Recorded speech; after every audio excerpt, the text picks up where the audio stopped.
Hi everybody, Battleman here. Welcome back. So, ongoing Franco-Prussian War project, and I've finished the first battalion, the Black Powder Battalion of Prussians. So, just going to take you through this today, talk about it, explain what I've done, and my kind of rationale behind the battalion. Okay, so I'm thinking that so far with these the Franco-Prussian War, I'm probably going to use the Black Powder rules. So in order to do that, I've organised my first force into a battalion. Okay, or sorry, not a battalion, a brigade. Okay, because in Black Powder they're kind of organised into brigades. All right, and so this is the first brigade of the Prussian army that I'm going to put together. I'm probably going to put together maybe 2 or 3 brigades altogether, and what I'll do is just take you through the composition of the brigade, the different regiments, and what I've got so far. So my thinking so far is that I am basing everything with 2 models per base, as you can see there. Okay, what you can see in front of you are Fusiliers. Okay, and it's basically 2 models per base at the moment. Base sizes are 20 by 20 millimeters, and I'm going to use 5 bases for a standard unit and 7 bases for a large unit, 3 bases for a small unit. Okay, so at the back there we've got the just take this off the stand so we can talk a bit better. We've got the Grenadiers. Okay, so these are Prussian Grenadiers, and there are 7 bases of these guys. So this is a large unit of Prussian Grenadiers as part of this brigade. In addition to them, I've got 2 standard units of Fusiliers. So standard unit of Fusiliers there, and a second standard unit of Fusiliers over here. Okay, and in addition to them, I've got a standard unit of Jaegers, and they are skirmishing at the front there. You can see in open order. Right, so the way I've organised this is basically each unit is a different regiment. Alright, so in terms of Black Powder rules, this whole group is a brigade. The brigade is divided up at the moment into 4 different units, and each unit is a different regiment. So if I take you through the different regiments and what this brigade makes up. So as I stated in my last video, I'm basing this around the 1st Army 7th Corps of the Prussian army in the Franco-Prussian War. So the army is led by General von Steinmetz. The Corps, 7th Corps, is led by General von Zastrow, and this is the 13th Infantry Division of the 7th Corps, and the leader of this division is Lieutenant General von Glümer.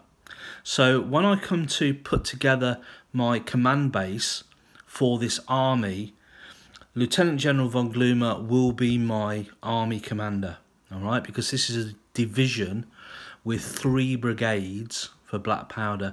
Each brigade is going to look pretty much like this, okay? So imagine this 3 times with Lieutenant General von Glümer as the army commander, okay? So this is the first of basically 2 brigades within this division that I'm putting together so far. So this is the 25th Infantry Brigade. Okay, 25th Infantry Brigade, and the leader of this brigade is Major General von der Osten. Now I'm going to need a brigade command base for this, which I haven't done yet. And the guy with the flag at the back, the guy you can see next to the flag bearer at the back, he's just simply a unit commander. All right, he's simply going to be an NCO unit commander next to the bugler there.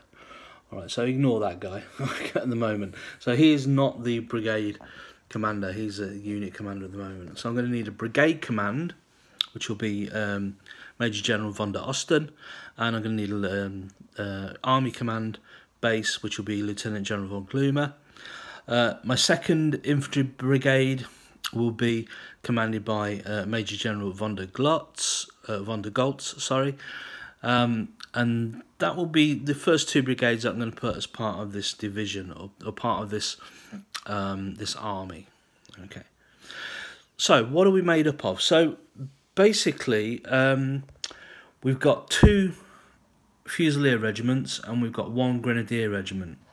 So at the back, we've got the Grenadiers, which belong to the 13th Infantry Division. Okay. At the front, we've got the Westphalian Jaeger Battalion number 7, because they were attached to this division, so they can belong to any of the brigades within this division. So the Westphalian Jaeger Battalion number 7 will also have another regiment, another unit within the other 2 brigades. Okay, so they'll go across all 3 brigades. And in this brigade, on the left, we've got the 1st Westphalian Infantry, Regiment number 13. And on the right, we've got the Hanoverian Fusilier Regiment number 73. Okay, so each of these units basically represents a different regiment. I'll add flags to these later. And all I need to add to this actually is artillery. So what I intend to do, so this is 1 brigade plus artillery, so I'll add more artillery.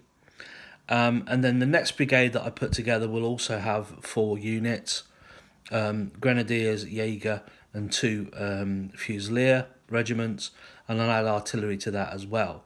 So I'm going to try and do that 3 times, so I've got 3 different brigades for black powder. Okay. I'm also going to add hussars and cuirassiers as well, although in the Franco-Prussian War they were used, but they were basically scouts. They weren't used as a kind of charging shock cavalry that you get in earlier periods, even as far back as the Napoleonic War. They did not have the same effect. A lot of the fighting was going on in fields, but also in towns and small villages and things like that throughout the Franco-Prussian War.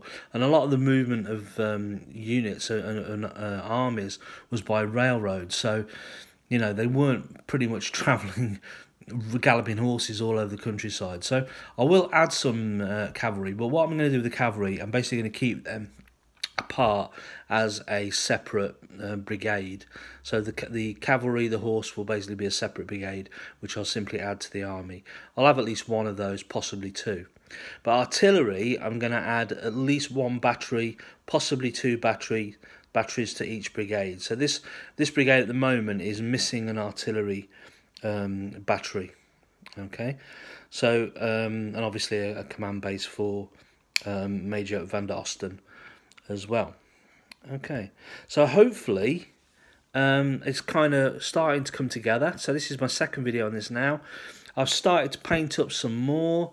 I've also got some Landwehr to paint up as well, some Landwehr. I might put the Landwehr in a separate brigade because they weren't actually part of the 25th Infantry Brigade or the 26th Infantry Brigade. What I could do, my 3rd Brigade will possibly be Landwehr with some Fusiliers and some Jaegers, but without any Grenadiers. So it'll be kind of almost like a kind of lower grade battalion, brigade, sorry, that you'll expect to see. Okay. So, just a last minute run through again. So, Grenadiers at the back, large unit of Grenadiers, could bring that down to maybe down to 5 bases. Unit of Fusiliers, Regiment of Fusiliers, 1st Westphalians, and the Hanoverian Fusiliers on the right hand side. Okay, and at the front, my favourite unit, the Jaegers. Love these guys. I just love the green uniforms, the tunics and everything. Okay, now I put them in closed order at the back, but as far as I can tell and what I've read about the Franco-Prussian War, quite often they would start perhaps in closed formation, but they would break into open formation pretty readily, and a lot of regiments and units acted fairly independently, I might say. And also, from what I've listened to and read so far, quite a few of the generals and the commanders of some of the brigades and the battalions, they even completely ignored orders from their chiefs of staff and from their army leaders, and they just went off on their own sometimes, attacked positions, started battles, etc., etc. So it's fairly not the most organised army in the world, but more organised than the French, of course, which is one of the reasons why they won. Okay, so, you know, we're not talking about one of them, you know, despite them being the Germans, and classically the Germans are very organised, not in the Franco-Prussian War. They might have looked nice, they might, you know, they've got nice weapons, they've got very nice artillery. Okay, 9 times out of 10 it was the artillery and the ability to move around the country on trains that won the battles and won the war for the Prussians. But they were fairly disorganised and independent when it came to battles, and they had this thing about charging recklessly as well. It was all about being brave and kind of throwing as many troops as you could at the enemy, and the casualties on the Prussian side are absolutely devastating, because the chassepot rifles that the French had, they were basically almost twice the range of the Dreisler needle guns that the Prussians had, and so the casualties on the Prussian side were absolutely devastating. Okay, so I'm going to leave that there then. So I've kind of talked you through the composition of my Prussian army, talked you through the composition of the 1st Brigade that I've put together, which is 25th Infantry, with the leader Major van der Osten. And what I probably need to do now is I need some artillery, so I need some nice cannons, and I need some command bases. And very fortuitously, Perry are just about to release some very nice command figures for the Prussians, so I'll be picking some of those up. And they're also about to release some French as well, which I'm really looking forward to. And I actually thought about this before, and I thought this is one of those periods where there is probably so few people playing it, if anybody. And to be honest, I've never seen a battle report on it on YouTube or anywhere else. I'm probably going to have to create the French army as well, just so I can get a game. Right, so, you know, Wars of the Roses, you can easily get a game. Somebody else has always got an army. English Civil War, somebody's always got an army. ACW, possibly, somebody's always got an army. Bolt Action, you know, I was playing Bolt Action last night. Everybody's got Bolt Action. It's easy to get a game. Franco-Prussian War, what's the chance of running into somebody with a French army? Pretty remote, okay? So I'm probably going to have to do both. Right, thanks for watching. Hope this was interesting to you. Hopefully this is maybe a new period you've not considered before, and you might want to get into it, and this might push you over the edge. Sorry about that if you do. Okay, it was Dom on Boots on the Table that got me into this originally, so I blame him.